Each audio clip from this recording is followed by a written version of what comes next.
Hello everyone, welcome to my YouTube channel. मैं वंदना मुदगल। तो कैसे हैं आप सब लोग और आपकी तैयारी कैसी चल रही है? आशा करती हूँ आप सब अच्छे से पढ़ रहे होंगे, पूर्ण मेहनत एवं लगन के साथ अपनी स्टडी कर रहे होंगे। क्योंकि देखो मेहनत तो आपको करनी पड़ेगी क्योंकि कंपटीशन बहुत ज़्यादा है। और एक सीट पक्की करने के लिए, ठीक है, आपको टीचर बनने के लिए मेहनत तो करनी पड़ेगी। तो आपकी इस मेहनत में छोटा सा सहयोग देने के लिए आज हम आपके साथ हाजिर हैं और डेली आपको क्लासें मिलती रहेंगी चैनल पर। तो आज से हम आपकी हिंदी की क्लासें शुरू कर रहे हैं। अगर आपने रीड का फॉर्म डाला है तो ये क्लास आपके लिए बहुत ज़्यादा हेल्पफुल होने वाली है। साथ ही साथ C TET, UP TET, H TET, PPSC, KVS यानी ऑल एग्जाम हिंदी, यानी आप किसी भी एग्जाम की तैयारी कर रहे हैं तो यहाँ से प्रश्न आपके अवश्य पूछे जाते हैं। तो चलो शुरुआत करते हैं। आप चैनल को सब्सक्राइब अवश्य कर लेना क्योंकि डेली आपको क्लासें मिलने वाली हैं। आज का हमारा टॉपिक है हिंदी वर्णमाला। तो देखो हिंदी वर्णमाला में हमारे कितने वर्ण होते हैं? हिंदी वर्णमाला में हमारे 52 वर्ण हैं, यानी 52 अक्षर हैं। लेकिन जब भी आप वर्णमाला पढ़ते हो तब ये आपको यानी 52 नहीं मिलते हैं, ठीक है, कुछ कम होते हैं। तो और बाकी के कौन कौन से आपके वर्ण हैं जहाँ से प्रश्न आपके एग्जाम में बनते हैं, तो इन सब पर बात होगी। तो हिंदी वर्णमाला में 52 वर्ण हैं और इन्हें स्वर और व्यंजन दो भागों में बांटा गया है। यानी हिंदी की जो भी वर्णमाला है, हिंदी की क्या आप इंग्लिश की भी उठा के दोगे देखोगे तो यदि दो ही भागों में बांटा जाता है। एक आपके होते हैं स्वर और दूसरे होते हैं व्यंजन। स्वर का अर्थ क्या है? स्वयं राजन्ते इति स्वरा, यानी ये स्वयं में ही राजा होते हैं। इनके उच्चारण में किसी और की सहायता की जरूरत नहीं होती है, ठीक है, स्वरों के उच्चारण में। लेकिन व्यंजन ऐसी ध्वनियां जिनके उच्चारण में स्वरों की सहायता ली जाती है, व्यंजन कहते हैं। जैसे कि हम स्वर में बोलेंगे अ, तो इसमें और किसी की जरूरत नहीं है। हम बोलेंगे ई, तब भी हमें किसी की सहायता की जरूरत नहीं है। लेकिन व्यंजनों की बात कर लेते हैं, जैसे कि क, तो पीछे से इसमें अ का साउंड आता है। हम बोलेंगे की, तो इसमें पीछे से ई की साउंड आती है। तो इनको बोलने के लिए हमें स्वरों की सहायता की जरूरत पड़ती है, ठीक है। तो व्यंजन क्या है? वे ऐसी ध्वनियां जिनके उच्चारण में स्वरों की सहायता ली जाती है, व्यंजन कहते हैं। स्वरों की संख्या कितनी है? तो स्वरों की संख्या 11 है और व्यंजनों की संख्या 33 है। अब अगर इनको हम जोड़ेंगे तो ये हमारे मात्र 44 होंगे, 11 स्वर और 33 व्यंजन। अब हमारे पास वर्ड कितने हैं? 52 वर्ड हैं। तो बाकी के वर्ड और कौन कौन से हैं हमारी वर्णमाला में? तो चलो आज हम इन्हें देखते हैं। हमारी हिंदी वर्णमाला में 52 वर्णों में आपके स्वर हैं, ठीक है।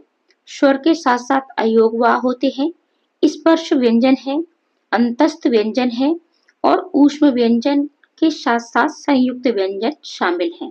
यानी हमारे जो 52 वर्ण हैं, इन 52 वर्णों में आपको क्या क्या देखने को मिलेगा?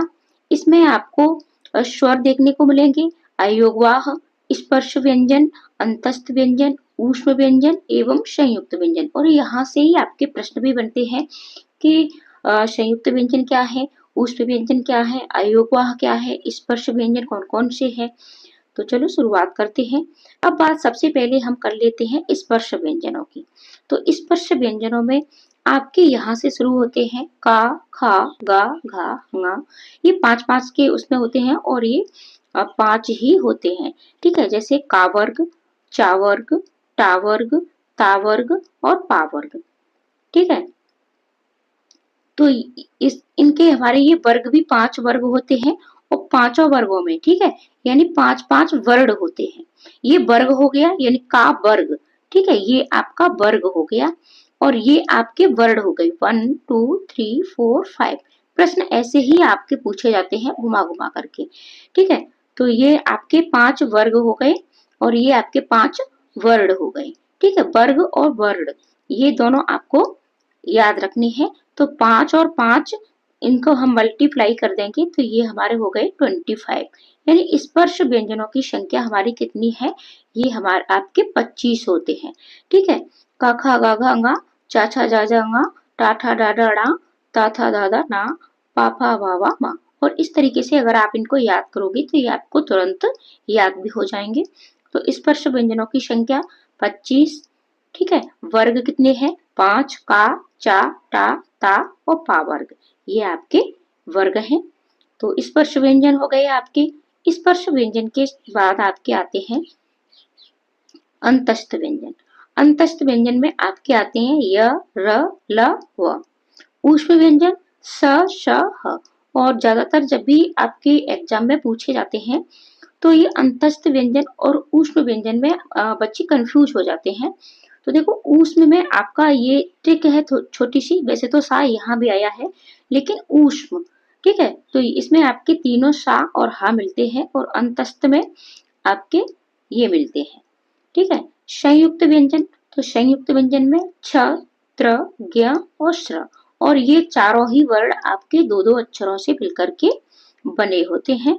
तो आप कमेंट करके हमें अवश्य बताना कि ये जो चारों वर्ण है वो किन किन अक्षरों से मिलकर के बने हैं। देखो ऐसा नहीं है कि आपको चीजें नहीं आती हैं, आपको भी आती हैं। अब बात कर लेते हैं द्विगुण या उच्छिप्त व्यंजन। तो ये ड और ढ है। देखो ये ड़ा और डा ये अलग है, इनके नीचे बिंदी नहीं है। ठीक है, तो ये आपके द्विगुण या उच्छिप्त व्यंजन है और आप इन्हें नोट अवश्य कर लें। ठीक है, आपको इनको नोट अवश्य कर लेना है और पीडीएफ चाहिए तो आप हमारे टेलीग्राम को ज्वाइन कर लें। लिंक मैं डिस्क्रिप्शन में हमेशा डालती हूँ। तो अब स्वरों की संख्या हमारी कितनी थी? स्वरों की संख्या हमारी है 11 और इन 11 में कौन कौन से अक्षर हैं? तो आ, ई, उ, ए, ओ, औ और ऋषि।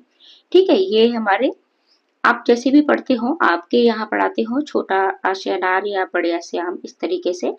ठीक है, लेकिन जो भी स्वरों को बोलने का है आ, ई, उ, इसी तरीके से स्वरों को बोला जाता है। तो हमने इसी तरीके से आपको बताया है। तो इनकी संख्या आपकी 11। देखो कंफ्यूज आपको बिल्कुल भी नहीं होना है, स्वरों की संख्या सिर्फ आपकी 11 ही होती है।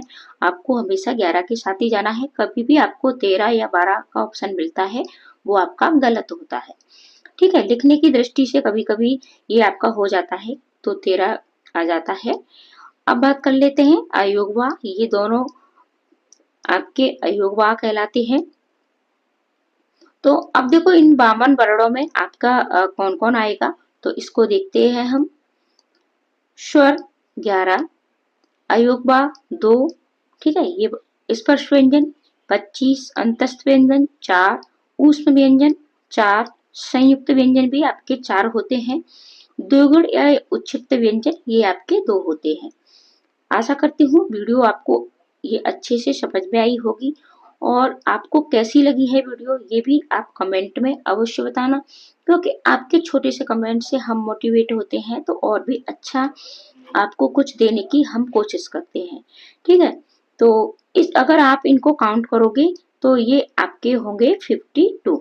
तो हिंदी में वर्णों की संख्या क्या कितनी है? आपकी 52 है। ठीक है, 52 वर्ण है आपके। और प्रश्न आपके ऐसे ही बनते हैं कि अयोगवा कितने हैं? 2 है। स्पर्श व्यंजन 25 है। और ये कौन कौन से हैं ये भी हमने नोट करा दिए हैं। तो ऐसी ही वीडियो आपको चैनल पर मिलती रहती है। अब थोड़े से एक दो प्रश्न की इसकी प्रैक्टिस भी कर लेते हैं। फुल प्रैक्टिस भी आपको लेकर के आपके लिए आएंगे। हिंदी भाषा में वे ध्वनियां कौन सी हैं जो स्वतंत्र रूप से बोली या लिखी जाती हैं? देखो प्रश्न इस तरीके से बनते हैं। तो क्या स्वर है, व्यंजन है, वर्ण है, अक्षर है? तो स्वतंत्र रूप से यानी अभी हमने पढ़ा था स्वयं राजन्ते इति स्वरा। तो राइट आंसर आपका क्या होगा? स्वर। हिंदी वर्णमाला में स्वरों की कुल कितनी संख्या है? तो ये आपकी 11 है। निम्नलिखित में से कौन स्वर नहीं है?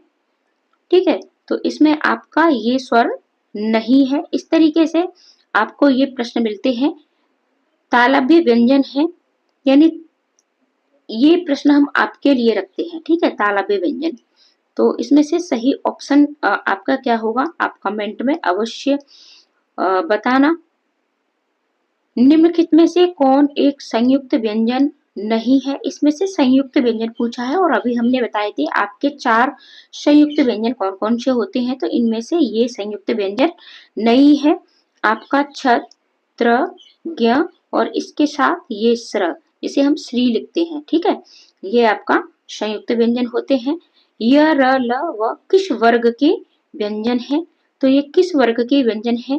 क्या ये तालव्य है, ऊष्म है, अंतस्थ है या ओष्ठ है? तो अभी हमने पढ़े थे ये आपके कौन से है, ये आपके अंतस्थ व्यंजन है। तो वीडियो आपको कैसी लगी और इसे अपने दोस्तों को शेयर भी कर देना। चैनल पर नए हैं तो सब्सक्राइब भी कर लेना, डेली आपको क्लासें मिलती रहेंगी। तो मिलते हैं ऐसे ही अगली वीडियो में। आज के लिए इतना ही, धन्यवाद।